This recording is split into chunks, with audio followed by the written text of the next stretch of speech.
this draft is definitely looking to kill early on. And one thing I want to highlight, man, doesn't matter what meta we're in, doesn't matter what year we're in. I feel like if there's any region that embodies the Mirana pick still at any given year, it has to be SA. Love to see that they're bringing that little bit of SA flavor into the last chance qualifiers.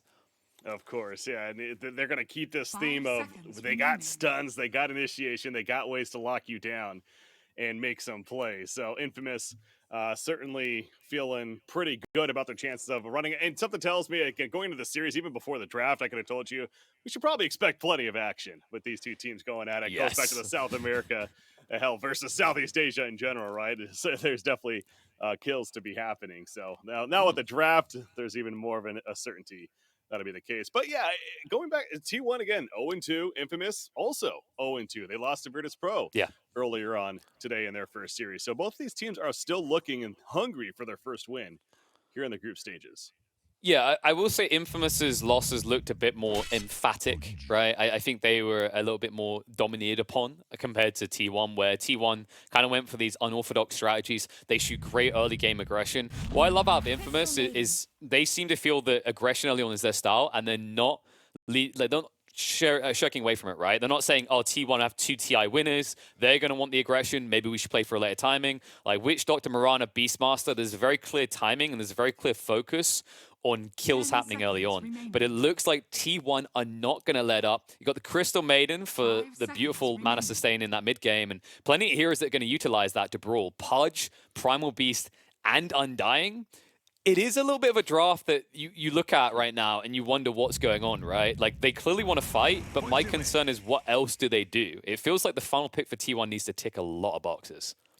Well, yeah, and I'm also kind of got the question marks of where is this Pudge going to end up? Where is Primal Beast going to be? Is it going to be the hands of Thompson? But again, this is what T1 does. They really keep you guessing, it feels like, until that very final pick. And even then, it's still, huh? And then finally they lock in and, okay, now I guess I see what they're doing. So Crystal Maiden, though, I think makes a lot of sense, by the way.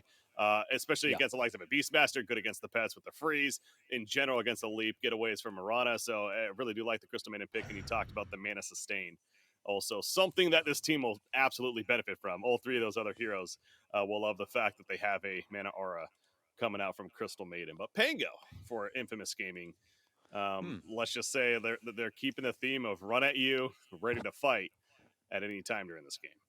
Yeah, Infamous's draft just makes a lot more sense right now. You've got good push for the Beastmaster. You've got a lot of stuns. Like, every hero in some way offers up a stun in this configuration. And you even have a little bit of sustain in there, right? Like, the way that a Beastmaster can kind of build down the line, can give you a little bit more chunk to you. The Witch Doctor is going to have that passive heal. You've got kind of the evasive heroes. Pangolier and Mirana are usually a little bit more independent, able to get out of their own sticky situations to a certain extent. The only thing that I'd say Infamous are probably missing at this stage is someone to kind of be that primary initiator, that front line. You can rely on the Beastmaster to a certain extent, but it'd be nice to have a hero that can just go in with him. We've seen things like Leshrac earlier today. Doesn't feel like that's something that could be safe in this type of game, but maybe a Spirit could be coming out, something that can just go in. Yeah, we see the final bans happening as Monkey King taken away from Infamous there. Pretty confident in that one. The Shadow Fiend Lifestealer taken away from T1 for those last couple of picks. So, yeah, pretty confident that maybe that position 1 to be happening from Infamous. But, yeah, I definitely tend to agree with you that maybe yes and no. I can see them also going in a direction dare I say, something like a vengeful core, where it's just kind of just completes this idea that it would be heavy aura. It almost would have been the Shadow Fiend idea too, a bit more of a carry presence himself. But that would be interesting if they want to go that direction again, more of that core that brings the team team auras to the team, and team fight capabilities. Even that much more swap would be solid. So. Yeah, perhaps we're at least a thought of where Infamous could be thinking, but T1 has to pick first. Again, dare I even guess? I don't even know. I mean, they need to tick so many boxes. Yeah, so they go for the Leshrac, and you know what my issue is with Leshrac. You have to have sustain. Now, to their credit, they have that. They've got the Undying to kind of clutch save you. Pudge can become that pseudo save in a fight in a pickle as well. My kind of hesitation is whether you can handle what Infamous have. Like, the Pangolier should be quite safe against the Leshrac. A lot of these heroes can poke from afar. It feels to me like there's going to be a lot of pressure on the Primal Beast to initiate in a very effective way. The good news, at least, right, is with his ultimate, you can just grab someone, you can actually lock them in place, and there is going to be follow-up. But my concern about a Primal Beast in this game, Breaky, is like, why do you even need stuns from Miranda to set up on if the Primal Beast is just going to stand there and get hit by an arrow anyway? Right? Like, it's just you're stunning yourself. Oh, man. Well, they're going down to the wire here. You know, Terrorblade is still on the board as maybe another possible. Okay, they're going to go Medusa. Okay. With the Wow. pick. So very, very 4-1 strategy, as I like to call it. You know, the idea of build around the Medusa, play around the Medusa, and let her get her farm in the end. Yeah, this feels very SA to me. I think SA is this region that always gets called out as the super aggressive, but what they were starting to get appreciated for about 3 years ago, people really started to like, you know, bing light bulb in the head, is this is actually a region that tends to draft a kind of 4-1 approach. They just look ridiculously aggressive because they're very good at finding ways of playing around their 1 when the fights come to that area of the map. Cool to see the Medusa coming out in this type of game. It's a great way of kind of resetting the fight and pushing back a lot of these heroes that need to channel, such as the Primal Beast and the Pudge, but looks like it is, of course, not going to be the Primal Beast in the 2, not even in a core role. Instead, it's going to be support Primal Beast, and we're going to get a POS-free Undying. Yeah, they're going to put Cuckoo on that Undying. Maybe not the craziest thing ever, but it shows you that their priority lying on the Undying as a core option instead of the Primal Beast. And, you know, Undying certainly with that spamming of the decay, that it being a more of a farming position is going to be getting those heavy auras, and one that's difficult to deal with. It's difficult to gank. So that's what we talk about. The prowess of this infamous lineup is that they're going to have the ability to set up kills with the stun lockdown, and especially earlier on in this game. But, you know, Core Undying somewhat changes that. I will say that they could deal with the Tombstone pretty well. I mean, already Beastmaster Mirana feels like that they can kind of take care of that and kill off the Tombstones quickly. So I don't think the Tombstone's necessarily going to be the big issue here. It's more just that decay spam and him running at you as a zombie. It's also the Soul Rep, right? The Soul Rep heal is clutch here. Like the Leshrac, I think, is the win condition for T1. And remember, we've seen Leshrac today. Like if you can find a way to keep him alive, he can push you through these fights and get you to a win. But you know, let's get in the game. I think we're about ready to get underway. This should be an interesting one, though, Breaky. I mean, I still get that sense of T1 kind of picking these heroes meant to plow out of the lane.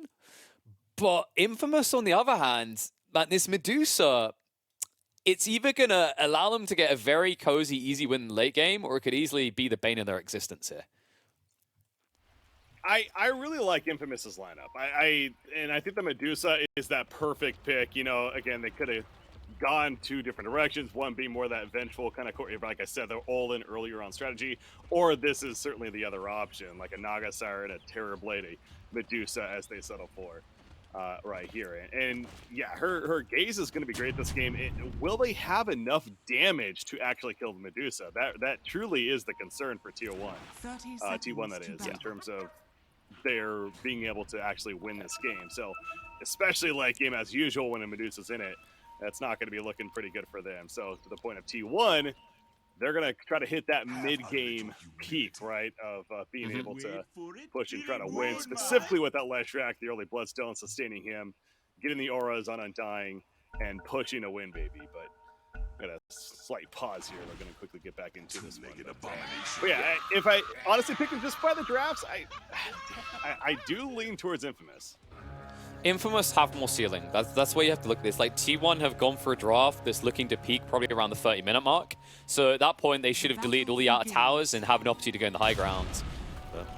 Little stun to open up. Nice hook back. And of course, if you're Mirana has to level leap, what are you? So he'll just accept his first blood, go in the way of Anna. Nice start to this game for T1.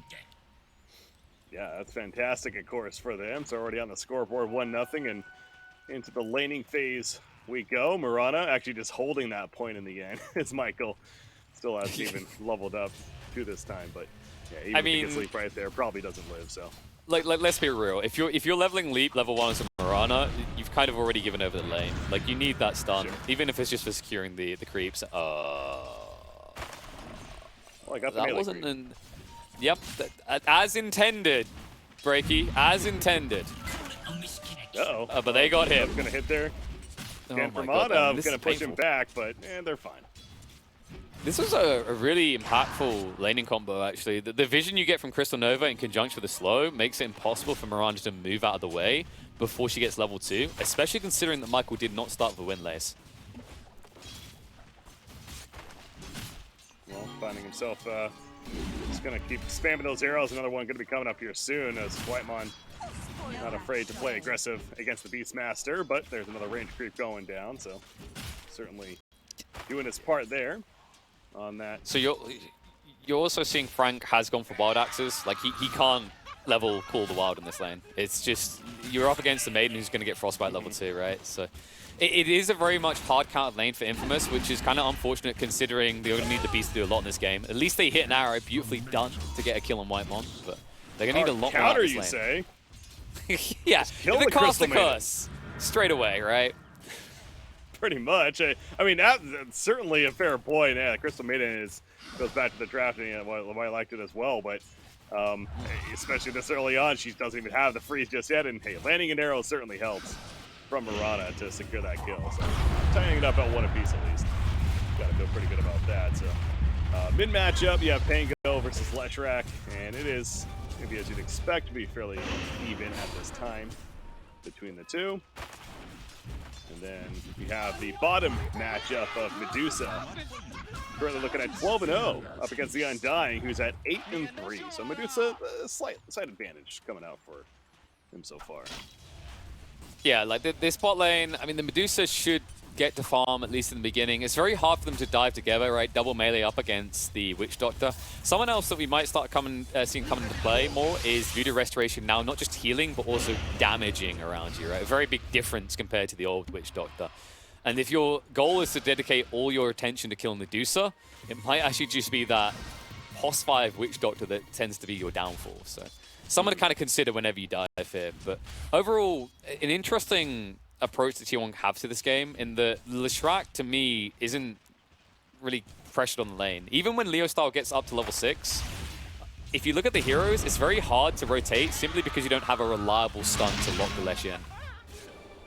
Oh, top lane, Frank getting low. He needs to dodge his hook. It's so hard. Ana's just going to walk up, doesn't even bother going for the hook. He simply walks up and pops that rod. And also we see actually going to go for another kill, but yeah, bottom lane there was action too. So that action in all the lanes happening, but only ends up being the 1 kill. Yeah, QQ was able to sustain. Just an annoying hero to try and burst down with a level 1 Maledict, but the threat is actually going to grow. Maledict's level 2 now for the Witch Doctor, so QQ needs to be a little bit more cautious about how he postures with these decay charges, especially when they start running out. Overall, able to sustain for the moment, and credit where credit is due. Like I said, I'm not sure if Thompson's necessarily going to be stopped in the mid lane once 6 is hit. But Leo Style is having a great start to this game.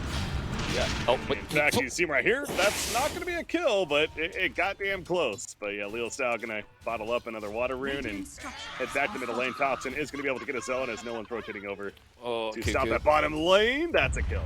That's a kill on Medusa, a big one. They baited themselves in as well. Like, they thought they could get the Undying, the mistake that we always make, and Cuckoo will even get to deny himself afterwards after getting a double kill. Top lane, a lot of action happening up there as well, though, as Ana does get taken down. And all of a sudden, Infamous not looking as shaky as they maybe did at the beginning of this top lane.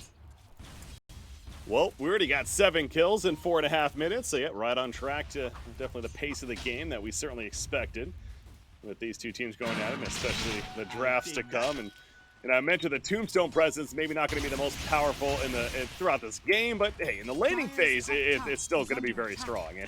Obviously, a big factor as to why we were able to get those 2 kills initially at the bottom. Thompson nearly going down the middle, but will live, has TP support, and now they're going for the turn. Pango's dead. Beautiful turnaround from T1. He had to avoid the arrow. That was close. Yeah, it's very easy in that moment to feel confident and look away as to where you're clicking next, and then all of a sudden arrows in your face. But Thompson dodges death, beautifully done there. Leaving farm before heading back to base here. He wants to min-max, as he has got a lot of mana left. And meanwhile, on the top lane, looks like Frank's been found out of location. A little bit of a pickle. As soon as the Mirana shoot mid with the arrow, they knew they could take that kill top. Yeah, that was exactly Ana just W-keyed. I mean, if you want to put it in FPS terms, literally just ran at them I mean, as far as ran at the Beastmaster. Technically, you're correct, Breaky. He did W-key. That's how you turn your on. So even outside FPSs, we're correct.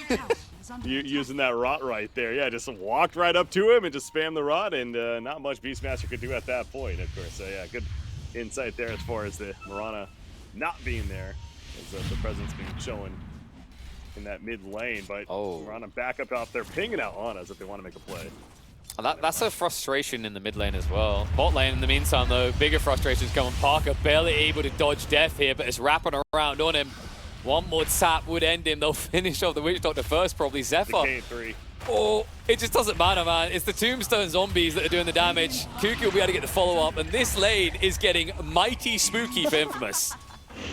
Cuckoo, he is so tanky here, and getting some more decay stacks up to 12. Michael can't really duel him right now, but yeah, another Tombstone kill. I believe every time he's used this Tombstone here at the bottom lane, it's resulted in something, and that's already, what is that, 2 or 3? Yeah, that's 2 deaths currently on Parker here on this Medusa, but she, you know, she's already starting to have a bit of a struggle. 2,600 net worth, down there about 5th place. It's still early on, but Mirana. Oh, God. Well, I guess that's what happens when Toplin just rotates over.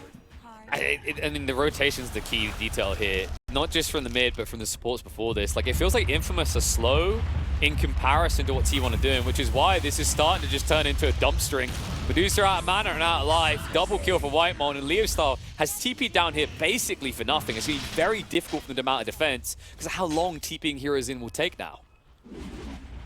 Yeah, that really is unfortunate circumstances for the side of Infamous, but credit to T1 absolutely, specifically Topster with the rotation, and Zephyr using that onslaught to just dive onto the Medusa and set up what's now his 3rd death of the game. So he's got power treads here on this Medusa, but it's going to be a struggle. You know, you want to stack camps for this hero, you want to allow for that farm to get enhanced, especially as we start exiting out of that laning phase, but right now, it's already looking difficult for Infamous. And again, credit to T1 taking that map control, roaming at appropriate times, specifically with, I go back to Leshrak from the mid lane, and he is back in the mid lane though with that support nearby, putting some pressure on this mid tower, but got a bit of a clash once again, potential.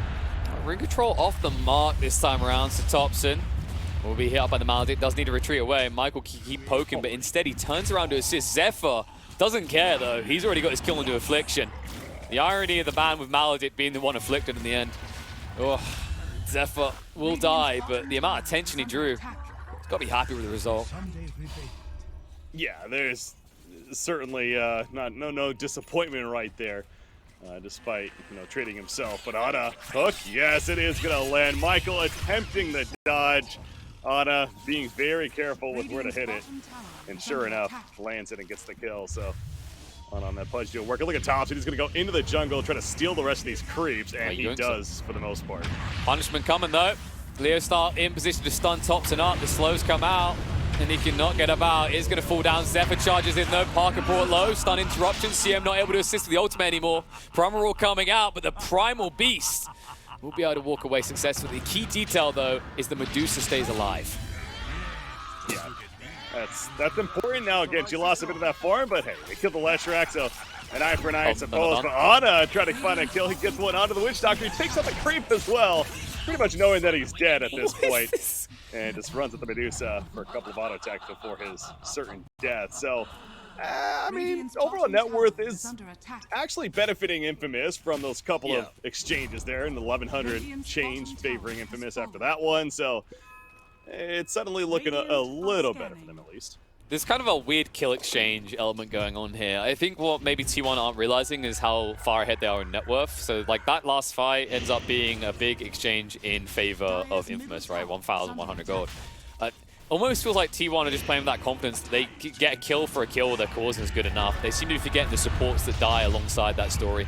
Speaking of supports, once again in the river, and they're just wasting time on the wrong target here. Mirana is not the one they need to go after. And I do feel like all this attention mid is enabling and giving the space over that Beastmaster needs to start getting back into this game. Yeah, they certainly need his presence to be felt. He does have that helm of the Dominator. He's even trying to finish boots at this point. Doesn't even have a pair of those picked up yet, but going to manage to get those out soon. So yeah, Scrappy enabled. Yeah, he's not coming back in the game if he keeps losing the creeps like that. That was kind of depressing to watch, Breaky. Man, it's once again on Leo style though. Like the weird part is that these fights fed towards them and it seemed good, but it's kind of deceptive overall. You can see the net worth just bumping up for T1 consistently, and so far Pangolier hasn't really been able to rotate outwards to secure objectives. I love this Undying too. This is another thing with this core Undying. You know, he's already level 8, which is actually even higher level than the Medusa, and frankly, just about every other hero on the other side outside of that Pango. So Decay is maxed out. Even has a level 2 Tombstone, has his Flesh Golem, of course. So this Undying is more than just the laning phase bully. He's a bully throughout with this roam now that's constantly happening on the side of T1. They have a 4,000 net worth to work with right now. It's going to go down a little bit because this top tier 1 is being pushed by Infamous, as you'd expect with the Beastmaster army is up here, and T1 not really interested in defending it. Instead, they're interested in fighting mid. Oh yeah, watch this. Zephyr's going in. He's got the Pulverize ready. No chance of the Royal Thunder to come out. They commit everything to get rid of Leo Star because they know if he's dead, the Infamous can't fight. Yeah, exactly. And the Tombstone really not even needed there, but that was just obviously really securing that kill. And it is kind of protecting this tier 1 tower push now, if anything. So I don't know if they're going to get it in the end, as it's slowly going down. But meanwhile, Infamous is busy doing these Ancients, so that's why they're not defending currently. They're really trying to recover that farm on the Medusa. And to their credit, it's definitely jumping up a bit in net worth. Parker feeling these stacks, and Infamous doing what they need to. And that, again, is securing the farm on Medusa the best they can. So the reason that worked out so well is Leshrac was rotating top to push out the wave that Beast had brought in. I think that's why they weren't pressured to defend the tier 1, especially after Pango goes down. So it's kind of a combination of tops and maybe just focusing on farm instead of key objectives to kind of kick the timing down the road. And as a result, Infamous don't ultimately get punished as much as they should have. And now they're trying to return the punishment. Zephyr, you have to commit a lot for this. Say that, scrap Probably. that. Yeah. No chance there. Moonlight Shadows even activated as they engaged right there. Not really sure where the supporting cast for that Primal Beast was, to be fair, but in the end, not necessarily needed. But hey, more push for Beastmaster. You talk about Frank needing to certainly step it up on the Beastmaster, and he is absolutely doing that. Not going to get the tower kill, but knocking on the door for T1 to have to react to it eventually. Pudge, though, he's just farming Ancients. Yeah, that's the concern, right? There's still a concern that despite you finding these occasional kills, T1 are still maintaining their net worth lead. They're still farming. Whenever someone dies, there's 3 other heroes elsewhere grab and creeps. So kind of feels like they need more than just killing a Primal Beast, which is cute, but isn't really leading to anything you need to meet your win conditions. Thompson. Oh my god, this is so gluttonous. Roland Thunder comes in, stuns are there, and Thompson will pay for his greed.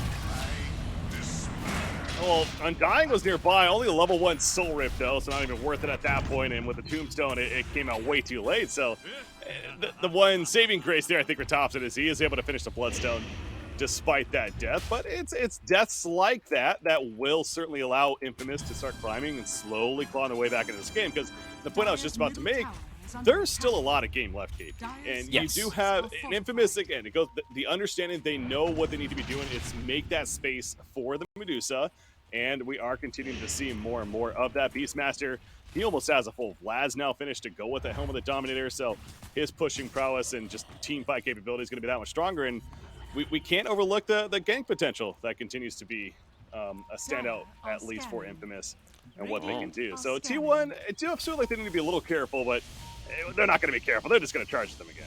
Yeah, they're smoked up. You mentioned ganking. T1 says, yes, we'd like to do that. However, it's going to turn around on Thompson. Whoopsie daisy. Roots will not stop the Death Ward coming out.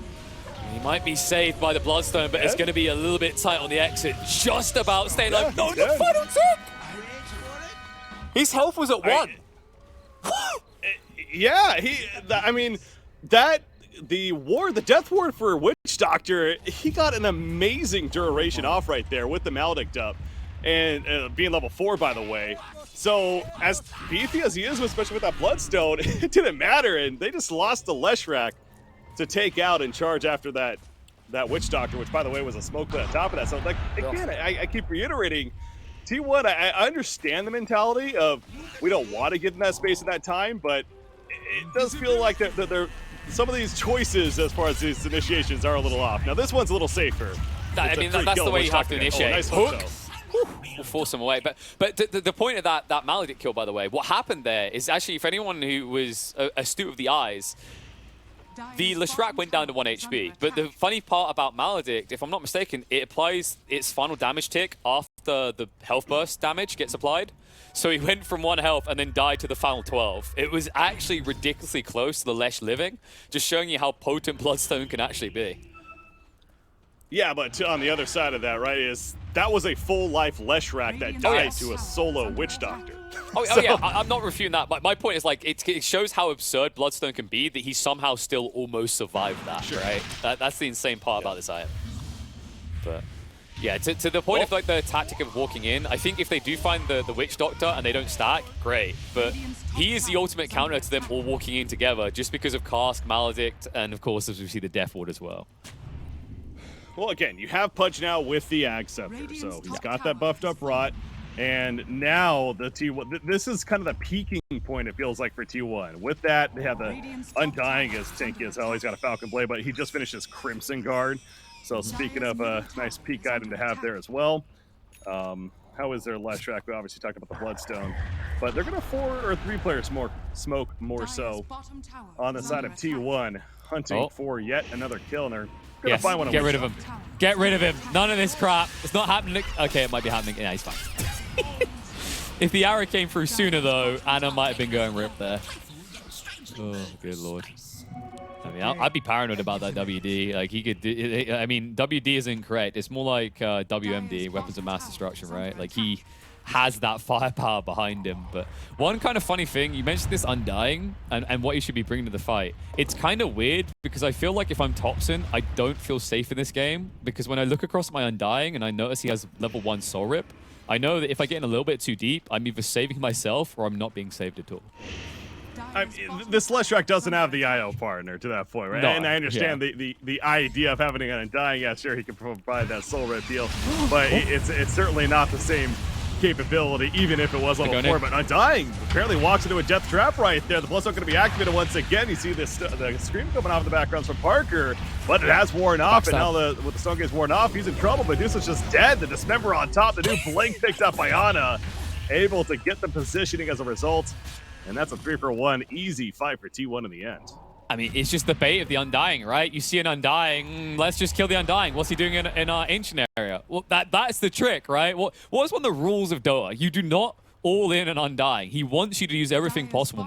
It's true when there is support. It's even more true in this situation, but I guess they thought he was on his own. I love the way they dangled it as well. You can see Topson was lurking on the edge of vision at nighttime with the intent to jump like that. And once again, just because of this absurd item on Disco Pony, the Bloodstone, they just don't have the damage to see it through. They're always going to be forced to retreat until their Medusa is 3 or 4 items in. Well, that's still a bit of a ways to go. It is working on the Manta Style next, with the Yasha and the Dragonlance finished, but again, even with the Manta Style, still some time to go. However, Primal Beast, apparently a little too far up, and nice treat for them. It does seem like this Witch Doctor is kind of that key, dare I say. I know I've been using that quite a bit, but the reason as to why Infamous is going to be able to still have chances despite being behind, between the Death Ward, the Maledict especially being applied, and great tool to have against these heroes that do happen to be a bit tankier. Anna, though, on point with these songs, pulls back in the rolling Pango. The Tombstone going to be put down as well. In case you want to try to reinforce the Leo style, just keeps on rolling away, and he's fine. TP out. Honestly, double edict. It's the type of situation where you feel like you should be able to confidently stand there. When you look at the heroes of T1, they can't right-click, but the worrying detail is Lesh does a decent amount of physical damage with the double edict, and as the game goes on, you know, you get to that late game, he can still amp that up, right? He can ramp that damage up and still remain a threat, especially for a hero that doesn't tend to build tanky. Speaking of tanky heroes, psych. Yeah, Medusa having a Stone Gaze to make sure to get away right here. The hook barely going to be dodged, by the way. That was actually close, but manages to escape. And Cuckoo is killed elsewhere over here in the jungle. So, yeah, nice play for Infamous. It's your Witch Doctor. He's been doing the dances again. I mean, to the point that you're making about Witch Doctor, the benefit of this pick and what can make him so good is he's just an anti-dive hero. if you've got heroes like T1, they're going to body together, right? And if they do, Cast comes out, all of a sudden Maledict, everything just goes against you. So I think Witch Doctor is going to be picked a lot here at TI, and it's going to be very effective with these teams that are looking to go full aggro at this event.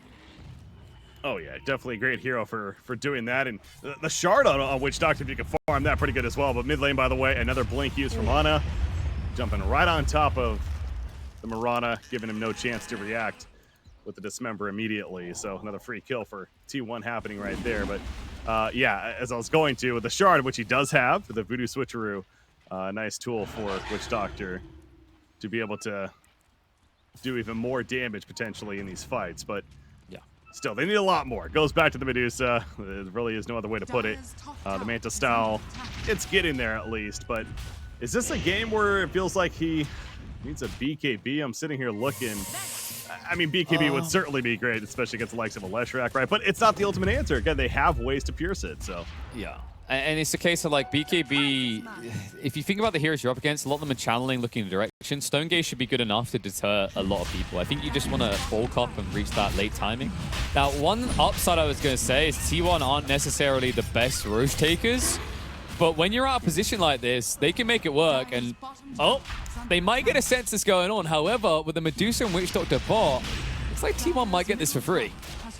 Well, they're not defending this bottom push at the tier 3 tower is T1. So this is pretty obvious for Infamous. I feel like that something is going on, and probably a Roshan. And yeah, to the point though, even though they're a bit slower, they are that strong presence of Undying. He throws the tombstone down. If you try to jump them, you better be very confident with initiation.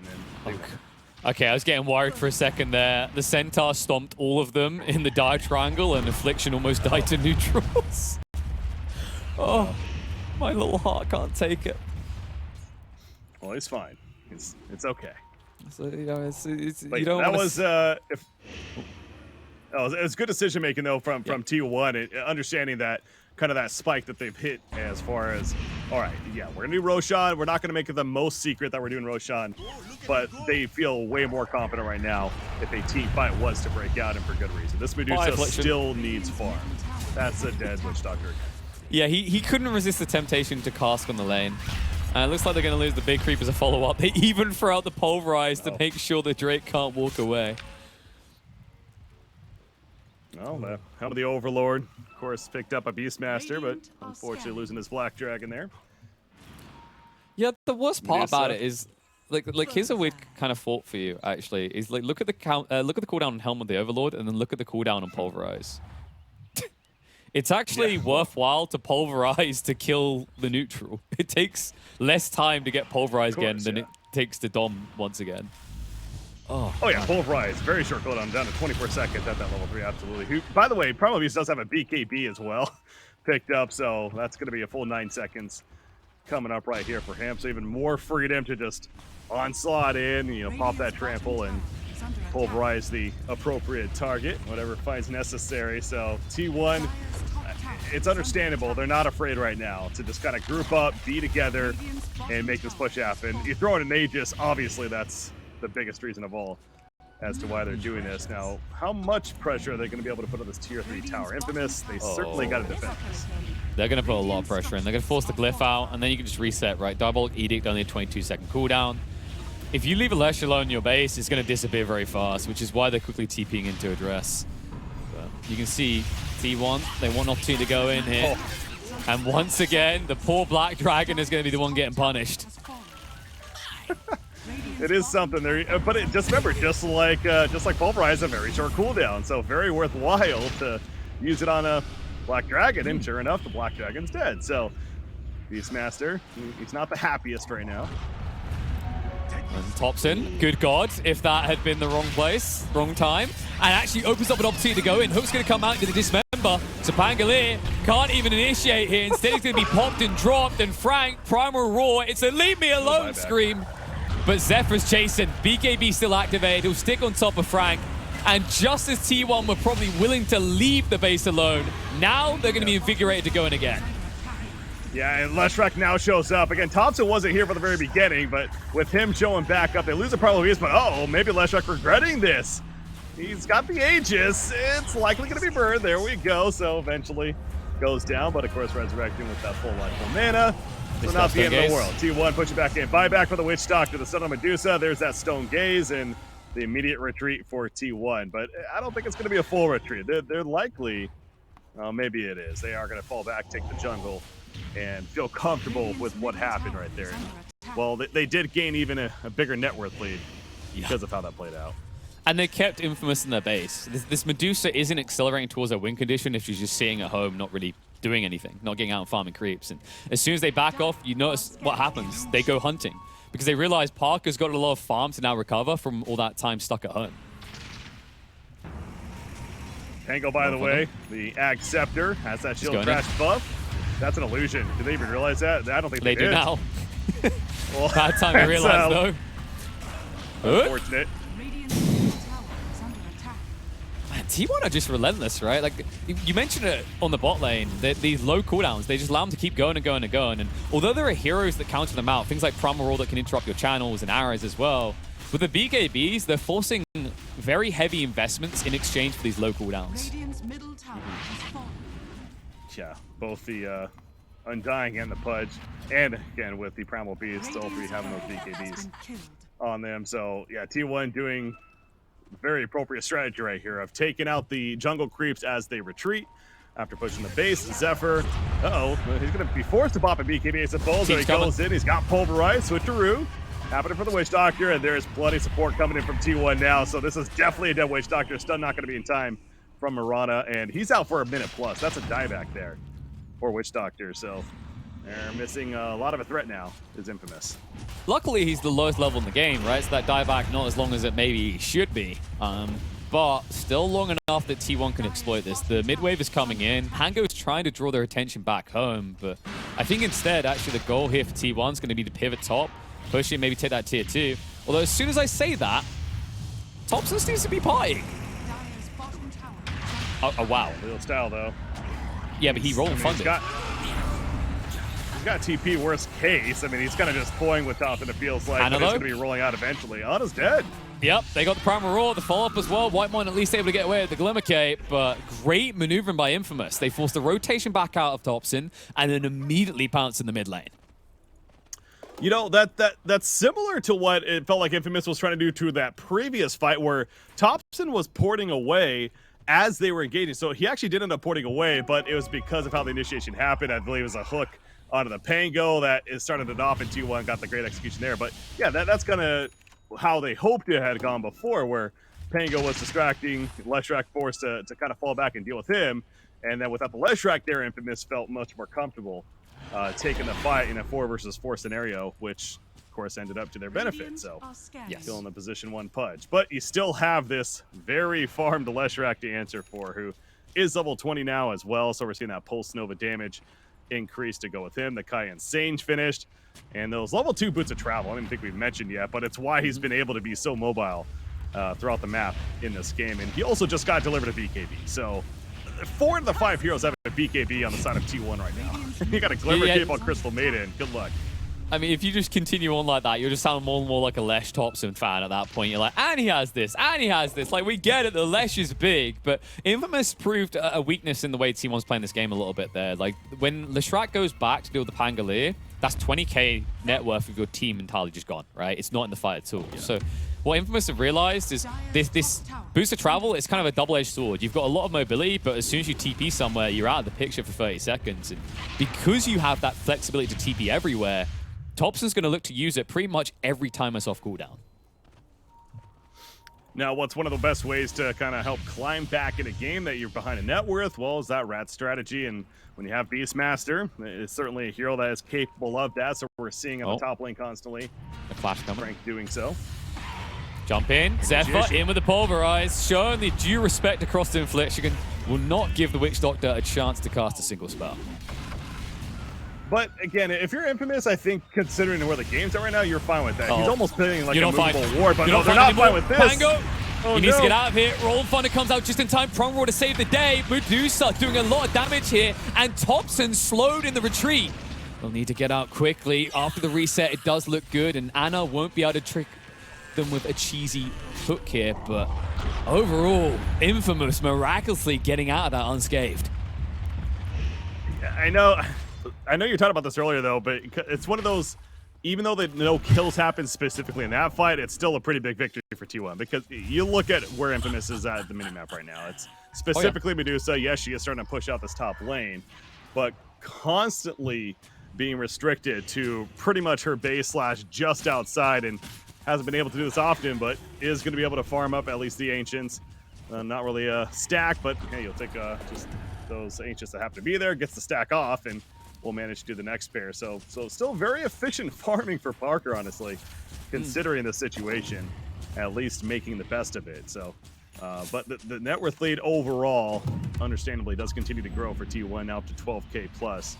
And it's just spreading the wealth throughout 3 of those heroes, where it's really just Medusa on the other side.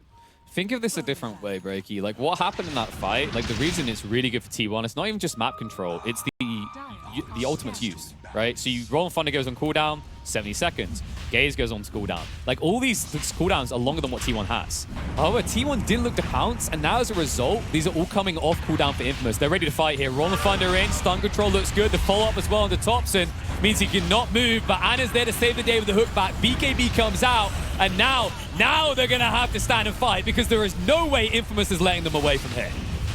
Yeah, as soon as those BKBs come off, though, you see the turn starting to happen. T1 beating down Medusa. She has to have it hold her ground the best she can with the mana shield up, but eventually wears out. No mana, no life means a dead Medusa when it's all said and done. You see Cuckoo managing to live. He's low on life, but he's got this decay stacks to steal. Oh, it's actually going to be taken by Leo Style with the Aegis, but he is going to die, and now he's going to resurrect and blink on out. So while all of that fight was taking place, Roshan getting low in the meantime, and eventually picked up by Leo, but oh, okay. So they deny the Aegis in a sense, does Infamous. Not just still that. a victory, though, for T1. Yes, but not the biggest victory that they were looking for. They've still got a big net worth lead, not disputing that. They didn't get the Medusa kill, though. She got denied by Roshan in the end. They did not get the Aegis. Did she? I Okay. don't believe they got their hands on the Akshard either. So, like, overall, still a win for T1, I agree. They maintain map control. The Deucer is dead. She's not farming. But that was meant to be kind of like the GG state. Roche, right? You get that, you go on the high ground with the Lesh, you force a sub-par fight out of Infamous, you win the game. Now, Infamous still have a way of potentially turning these fights and winning them. Roshan also getting the kill on Ana there, by the way, too. So not only the Medusa, but even the Pudge. So a double kill for Roshan happening Murderous. as a result of that fight. Yeah, he was quite enraged, but of course still falls in the end. So yeah, not as big of a victory in that fight for T1, but still a victory nonetheless, and we are starting to see some, or continuing to see, I should say, more items coming out specifically on their side. The Forest Staff or Crystal Maiden, pretty nice, but also saw, yeah, Lotus Orb Front Dying just picked up. Very nice tool to have as well this game. Both a great purge, but also just in general, got a nice stopper to have to prevent initiation from perhaps taking place. Definitely helping to push the uphill as well. Yeah, it's actually super effective against these heroes. You're dealing with Primal Roar, you've got to consider the Witch.Dog cast coming out. Like, there's a lot to return, and of course, just a lot to purge off. So, really good pickup. It does start to feel like Cuckoo is kind of transcending his role from earlier, where he's not just meant to be this infinitesimal tank anymore. Now he can kind of function as a mid-range support for their frontliners, which of course will be Leshrac and Pudge. Yeah. Can't forget about Medusa, though. Speaking of Pudge, are they setting up for something here? It feels ambitious. I hope they're not going to try to make a jump happen. Even with the TP point, it does feel like T1 has a better position here. More Thunder, though. And that's why you don't want to make this move. They go after the CM to look to move away. And nice tank in there. Anna tries to save the day, but too little too late. Maledict a bit overwhelming. It's going to be a 1-for-1 exchange, but of course, CM now dead for 70 seconds. So a little bit of breathing room potentially for Infamous to move out. Yeah, Witch Doctor does have a buyback now, so finds it necessary, could do that, but this is going to be a tier 2 tower kill for T1. And even without their support, Crystal Maiden, not going to deter them from entering into the base. Thompson's really in. He's pretty deep there, way beyond the tower. Eventually falls back. The team already popping that Bloodstone, but of course defense is eventually going to come out. However, Medusa's busy farming the Dire Ancients on the other side of the map, so she's not too interested in defending right now, and for good reason. T1 is not going to commit all the way. It's also that you can't really commit to a defense when Panglia's got his Roll and Thunder on cooldown. Something that they know because they used it to get rid of the Crystal Maiden. So like, this once again comes back to cooldowns. I think it was great when you brought up that point earlier. Like, every time, just think of these trades, what each side is using. This time around, Pulverize wasn't used, Dismember wasn't even used. But even when they are, these ultimates are half the cooldown of what Infamous has to commit on the other side. Whether it's Pango, Beastmaster, or the Deucer.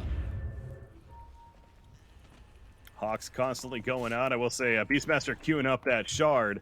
And wonder if he's going to prioritize that over the BKB. I could see either way, but the shard on Beastmaster is a lot of fun. Having that dive bomb ability for some added crowd control, certainly a nice tool to take advantage of. So, curious to keep an eye on what he decides. Do you find convincing birds to plummet suicidally to their death fun, Breaky?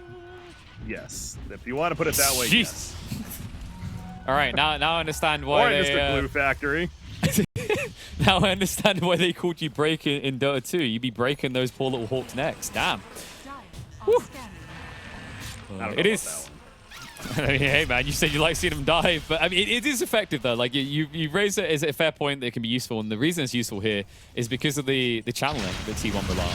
Even when they have BKBs, like, if they're out of BKB, then they are not going to be able to commit to either Pudge or Primal Beast ults anymore. The overwhelming blink, by the way, on Leshrac we're seeing more and more used, who's also level 25, so those diabolic edict explosions, plus 25. Yeah, Thompson has absolutely hit a peak here. 30,000 net worth. Nice clean number coming out as well. So Outpost more so going to be taken over by T1, so talk about more of that map control, but well, Infamous, to get around this, they're going to all smoke up and try to find that engagement. There's the opening on Ana. Primal Roar going to start the wave, but immediately the Crimson Card comes out of response to the background of the Blink Thunder. Thousand Chaos in the back alliance. You see the Shield Cross constantly coming down. Mirana with the buyback, and she's already died early on. As Undying, though, beating down with the Tombstone on top of Frank. Eventually the Tombstone is killed off, though. Frank's still alive with the Blessed Activation from Thompson. He's just running like a madman. He's got the Lotus Orbit effect as well to assist. And Beastmaster dying throughout, but he's not done. I guess one of the two deaths, but we're not done just yet, though. He's in trouble. He can't get away from this anymore. Top's going to try to stand his ground. They need some assistance, though. No more stunts means that Parker will be able to get out. But you can see the power of Leshrac. If they do not burst him straight away, he can still come out ahead. And you know what, Breaky? Key detail there, why that worked out. Not too bad for T1 in the end. Pudge initially got stunned, but the 4-staff save came out. The arrow didn't connect, and it meant that he was able to get the Dismember out halfway through the fight, and he didn't get bursted down quicker by the Maledict damage. If it wasn't for that detail, I actually think Pudge dies about 5, 6, maybe 7 seconds sooner, and possibly we're seeing a team wipe come out in favor of Infamous. Yeah, I mean, that would have been massive. But you also, as we were looking at the fight recap there, I noticed that the most damage in that fight was actually done by the Medusa. And so we cannot overlook that fact. She did over 8,000 damage in that fight. Now, speaking of Medusa, that's not good. She has, Stonegate is on cooldown for 10 seconds. 10 seconds too long. That Deucer is going to die. They can't save her, because even if they can stun him up, Leshrac is still in the area. And Parker is going to be gone dead for 80 seconds. Please tell me he has buyback. He does not. And if they realize that, they can take full control here. Well, and this could be extra bad KP. Leo style, he's in trouble now too. He tried to save the Medusa to start this all off, having to get away. He's doing his best, and he has the ability to do so. Another blink in 1 more second, and is going to be fine. Moonlight Shadow's even committed, as we see, to really make sure that getaway is successful. That would have been absolute tragedy for Infamous if they also lost the Pango. But yeah, losing Medusa is certainly painful enough. She's out for 50 seconds, and that's a lot of time when you're already quite behind in this game, and that's even more control that T1's going to take over. Tier 4 items have started to make some appearances as well, so got to start keeping an eye on who's getting what there. Actually, the way that Pangolin played that, like, it was risky and he almost died, but he may have created the space they need to buy time for the Deucer. Because he pulled them away, his team was able to push out the mid-wave, the creeps weren't in as quickly, and that's why in the end, after all that, all the effort, and the big kill Medusa, T1 only get a tier 3 tower. Yeah, that's true. That's so the distraction perhaps paying off in the end for Leo Styles, risky as it was. But yeah, when you're behind like you are, you certainly got to take some of those risks. So it's not a bad play in the end. Beastmaster, by the way, he does have the dive bomb, so I can be satisfied now. Killing of the birds. Yeah. I mean, I'm a pigeon. This is a hawk. That's my natural predator. So if there's less of them in the world, then I'm happy. And the problem is you might not even get them off. You just saw what happened there. Like when you're flying by, Tops are going to almost insta-burst them down. So might be that we don't even get to see that many dive bombs coming out from the birdies. The shard on Leshrak's also really good, by the way, too. Having that split earth buff where you see right here, this is what you'll start doing. He'll just start literally placing them in the base and kind of controlling the zone as a result. As time over time, you see right here, every, what is it, 3 or 4 seconds, it just keeps on expanding, exploding over and over again. It does make these team fights that much more difficult to engage if you're Infamous, especially when you're being pushed in like that. So definitely a great pickup there for Thompson once again coming out. It's one of those things you can easily forget about, right? Like, you're like, ah, stun's done with. I'm going to move in now. Like, why have I been stunned again? Wait, what? What's happening? All right, it's actually crazy to think. Imagine if Leshrak was on the other team, how good it would be this game, just because all these channeled stuns. But in terms of that element, doesn't get that much value, but it is an issue for the Natus who can't move fast. And so many heroes that wish they could move quickly. Affliction in the wrong area at the wrong time. Looks like Michael will at least be able to get away, and they did force out the BKBs from the side tier 1. Yeah, and that's another one. Hey, if you're gonna lose a hero, it's certainly Witch Doctor, who, by the way, has died 16 times. Just saying. Why you gotta do him like that? It's a fact. I mean, you open the scoreboard, it's there. I'm not saying that's necessarily bad. It's pretty bad. I mean, you don't want that to be the case. But we're at a point where it's maybe not the biggest deal that he's dying over and over again. He'd rather be him than anyone else. But yeah, he's dead for another 20 seconds, and that is yet again another opening here for T1. You're doing my boy dirty, right? That's like one of those kind of like poor people are poor situations. Like, yeah, why you gotta remind us? Damn, like depress the situation. But to his credit, like what he's done, if you consider the early game, he kind of paid for himself there. And now T1 have made the adjustment, but it means that at the beginning of these fights, they often have to kill the Witch Doctor first or risk a turnaround. Yeah. It's the third Roshan. Yep, it's going to be attempted at least. Oh, this will be fast. She's on there. This will be really fast. They've got Diabolic Edict increased damage here, so no chance for Infamous to react. It's going to be another Roche going the way of T1, and you would not have thought that all 3 Roches would be going into the pocket of the team that has Leshrak, Pudge, Undying as their cores. I like how Pudge literally picks up everything, by the way. Mine. So he's like, it's all mine. Nom, nom, nom. Oh, this is an initiation right after the fact. Beastmaster going to be done with the Pulverize, but immediately responds, able to get the Primal Reward off. The Tombstone's down, though, and Beastmaster unable to be saved when it's all said and done. And Thompson, once again, continues to charge in the back line. Some Crystal Maiden is picked off, Leo style. He's lost that Rolling Thunder, though, but he is annoying. Okay, I think they don't want to chase. They realize Leo Style's about to do it to him again, like drag them away from the base and waste their time. They need to get in, but Leo Style confidently waiting around, trying to clear the creeps. Does maximize the time wasted by T1. They need every bit of time they can get because the Leshrak is already in the base. BKB gets activated. Voodoo going up. A lot of damage coming out from the Witch Doctor, but not enough. A lot being returned his way. Stone Gaze is going to be used very early by Parker. Hook back doesn't work out courtesy of the Manta. But now you have nothing to defend your base with. And this is a Pudge who, Cheese is in his backpack currently, but he's got the Aegis, so he's not worried. In fact, I wouldn't be surprised to see him fall. Look at Thompson's going to dive in. He's going to get the Lotus Orb effect to help keep him alive there, but that's going to be another Rax kill. So, but yeah, point being, he does eat the cheese, so Pudge is now back to full life, full mana, or at least was for a second there.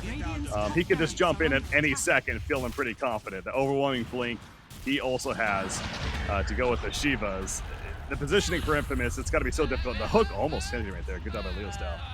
And just barely avoided with his blink. But we're looking at over a 30,000 net worth lead. So, you know, never like to say a game is doomed to be over at this point too early. But, I mean, I'll say this about Infamous. They have Medusa, right? You talk about a hero that's difficult to truly finish the game against. She is up there as one of those. So that's a fair point, Breaky. But hit me out. T1 have a 42k net worth Leshrak. Yeah, that's pretty good.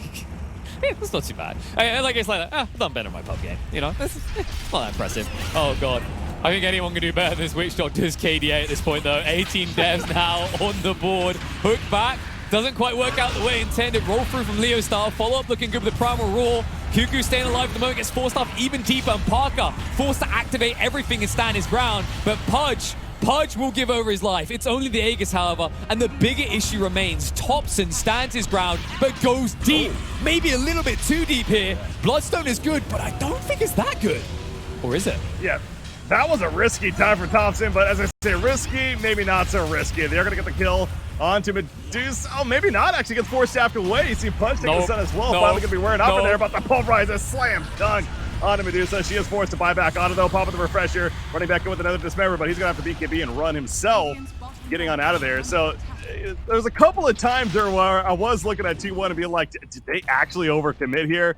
No, it goes back to Pudge was just so beefy. Not only just naturally how he works, but every item that he had, including that Aegis, including the refresher that he eventually did pop right there, he was confident that he could survive for as long as he did, and it just became a near impossible task to truly hold right there for Infamous and win that fight. But I will say, I mean, they do keep the racks alive, so it did require Medusa buyback though.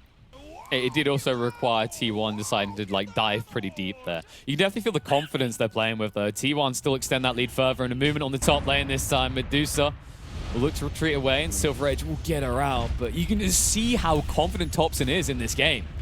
He's not fazed by anything as it stands. And he's like, all right, my time here is done. I'm going to go bottom now. And now to take your base. He has a nihilism once again, too, by the way. The Ag Scepter was purchased by him, so... I mean, is there anything left to buy, really? Oh, yeah, Refresher. Refresher's left to buy, of course, because double BKB, also double Wub-Dub Split Earth in the base, like we saw last time, does sound good. Double Pulse Nova's a maintenance. Double Edict, though, is pretty good. BKB, like, you're just going to take the base.